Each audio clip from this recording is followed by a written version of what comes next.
Hello friends. Almost 4 years after the Act was passed by both Houses of Parliament, the Ministry of Home Affairs has issued a notification to implement the Citizenship Amendment Act. With that, controversies and discussions about this law are active again. Here we are going to check what CAA is, why such a law amendment was made, and whether it is a religious discrimination law. The Citizenship Amendment Act is law passed by the Indian Parliament that amends the Indian Citizenship Act, 1955, to make it easier for illegal immigrants, including Hindus, Sikhs, Buddhists, Jains, Parsis, and Christians, who arrived in India before December 31, 2014, as victims of religious persecution in Pakistan, Bangladesh, and Afghanistan. This act exempts religious minorities from Bangladesh, Pakistan, and Afghanistan who entered India on or before December 31, 2014, from being classified as illegal immigrants. The act allows them to shorten the required duration of residency in India for Indian citizenship from 11 to 5 years.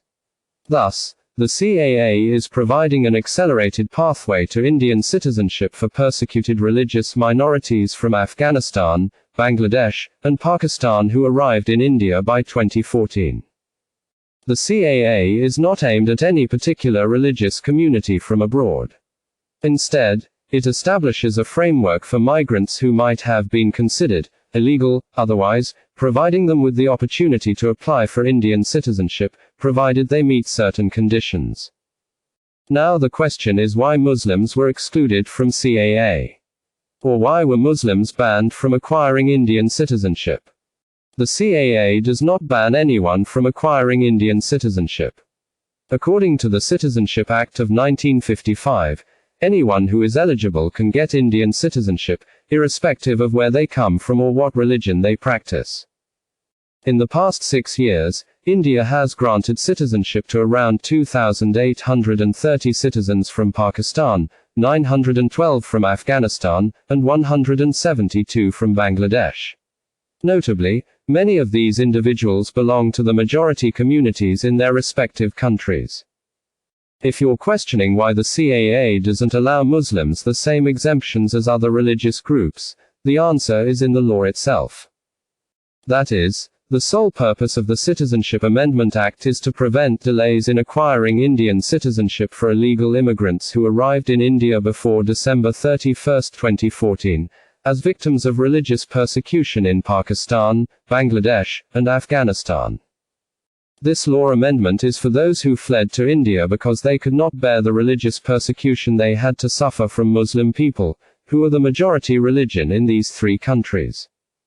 We must remember that these 3 countries were part of early India and seceded from us by demanding a separate country only for Muslims for the sole reason that Muslims are the majority in those territories and they cannot live with other religions such as Hindus, Sikhs, Buddhists, Jains, Parsis, and Christians.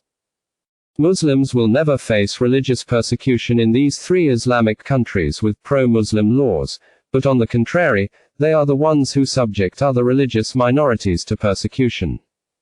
Why are those who partitioned India and established their own religious country requesting Indian citizenship now? This is undoubtedly paradoxical. Those making such demands want to divide India again. By implementing the CAA, we are providing social justice to minorities who were stuck in these countries during partition and rescuing them from brutal religious persecution. What hope do the victims have if both poachers and victims are returned to the same cage? So we will never be able to provide benefits to Muslim immigrants from those nations. It will call into question the fundamental existence of our nation. Those who want our nation to exist forever should support the implementation of CAA. Why are we harming our country's peace and happiness by bringing poachers in?